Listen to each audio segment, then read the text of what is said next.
Hey guys, welcome back. Today we're going to be talking about the causes of the American Revolution.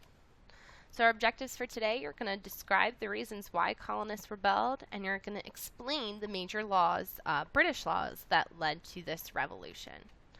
So our essential question for today, remember you don't have to answer or submit this, but you should be thinking about it as we go through. Why did colonists rebel in 1776? And our standards for today, 8.4.12d. So, before we can really talk about the revolution, we have to step back a minute and look at all of the reasons why colonists would have a problem with being a part of England or being under England's rule. So it all starts in the early years of settlement, when England truly ignored its colonies, and we called this salutary neglect. So basically what happens, the king ignores the colonies, doesn't really listen to them, doesn't worry about them, doesn't even care if they're paying their taxes, and then all of a sudden what we'll see happen is that changes. So in the meantime though, colonial leaders would have to create their own representative governments, which would happen across the 13 colonies, and basically had to rule themselves. So this is going to be our first reason for the colonists kind of wanting to no longer be a part of English governance, and that's salutary neglect.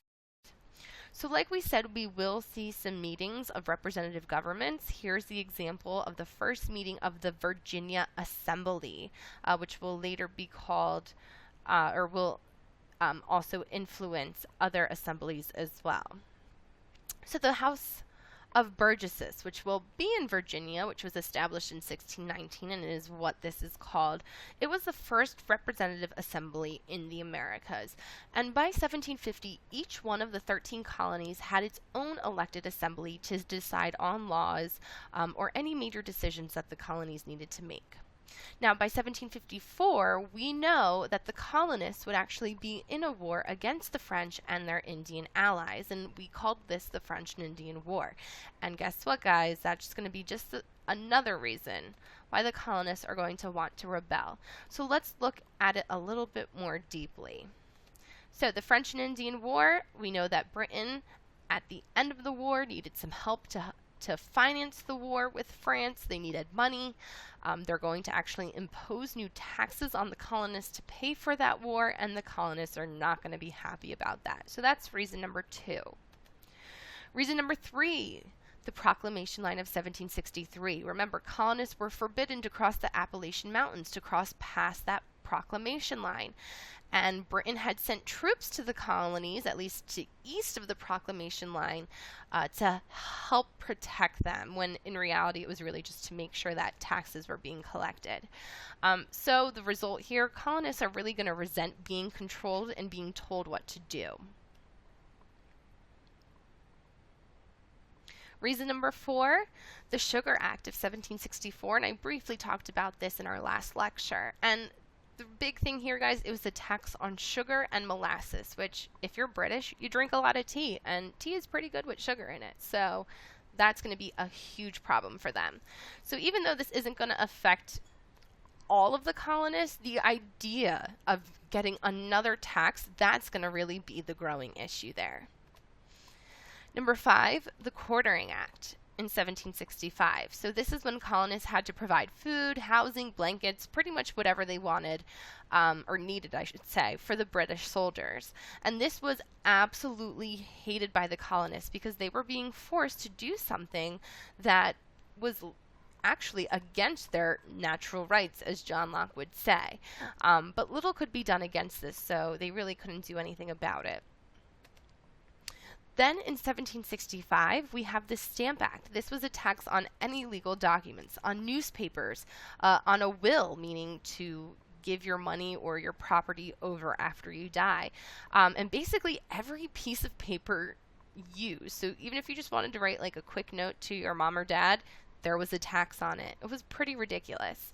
The result here, there was a group that formed called the Sons of Liberty, and their main goal was to go against the British and these new policies, and they actually organized a boycott against the Stamp Act, which will eventually result in its repeal, or meaning the ending of the Stamp Act. So they will be successful in resisting that particular tax. Another reason, number 7, the Townshend Acts. This was a tax on various household items such as paper, glass, lead, silk, tea, various random things. So what happens? The colonists boycott these goods again, and eventually they're repealed. The writs of assistance, we talked about this last time a little bit. This is when custom officers could just jump on any ship and search it at will to make sure nobody's trying to smuggle anything in. Now, even though few colonists were affected by this, merchants still felt that this was an invasion of privacy. And remember, they're big on the Enlightenment ideals here, and private property was a major ideal or a natural right put forth by John Locke. So the Boston Massacre took place in 1770, and this is going to be reason number 9 that the colonists want to rebel. And basically what happens here, there was a rioting mob that confronted some British soldiers at the local Boston Customs House where taxes were collected. Tensions rose. The crowd started throwing snowballs at the soldiers, and as a result, the soldiers started firing into the crowd. And when they fired into the crowd, they killed 5 colonists. Now, if you ask me, it was a very controversial subject. It still is today. Some say they were actually throwing rocks and ice and not snowballs. But still, was it called for? You have to be the decider in that one. But the main result here, Sam Adams is really going to use this opportunity to whip up anti-British feelings, and he's going to be the one that names this event the Boston Massacre, meaning this huge event, this awful, terrible thing to happen.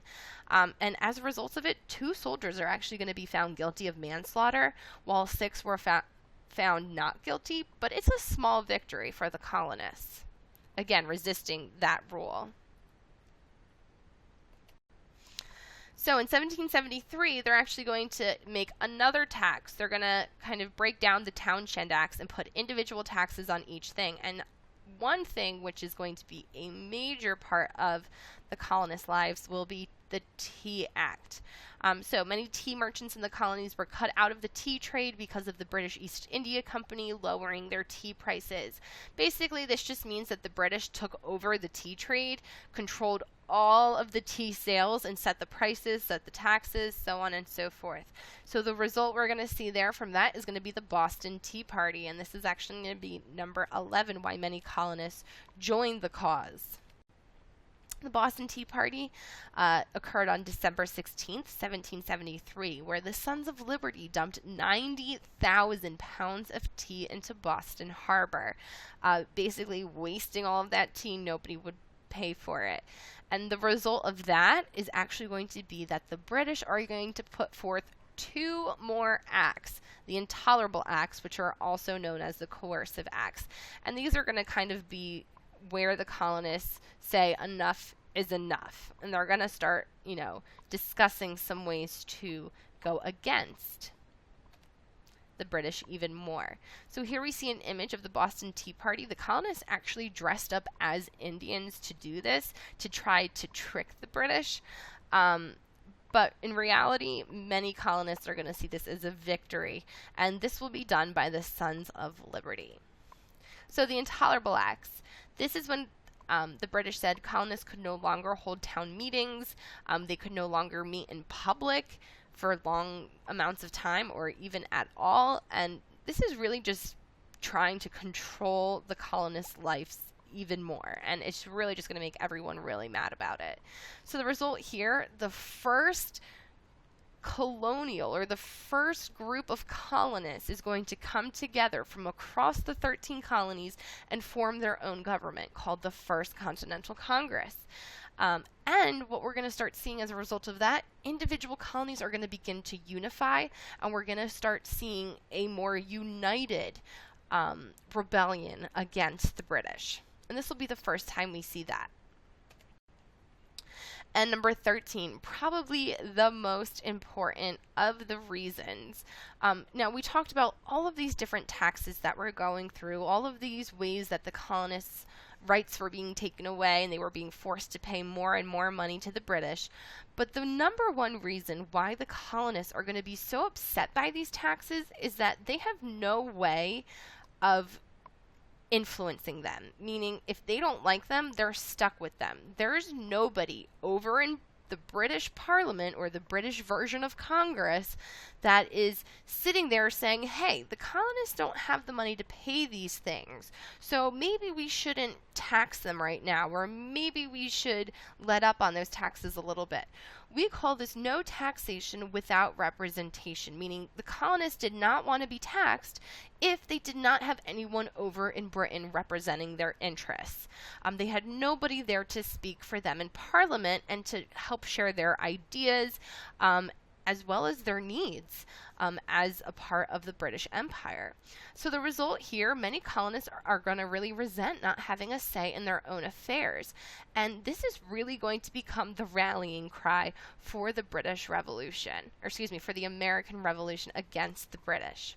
So at this point, we really went over all of the causes for the American Revolution and what pushed the colonists to rebel. So at this point, you can go ahead, answer the questions below, do our activity for this topic, and then move on to the next one.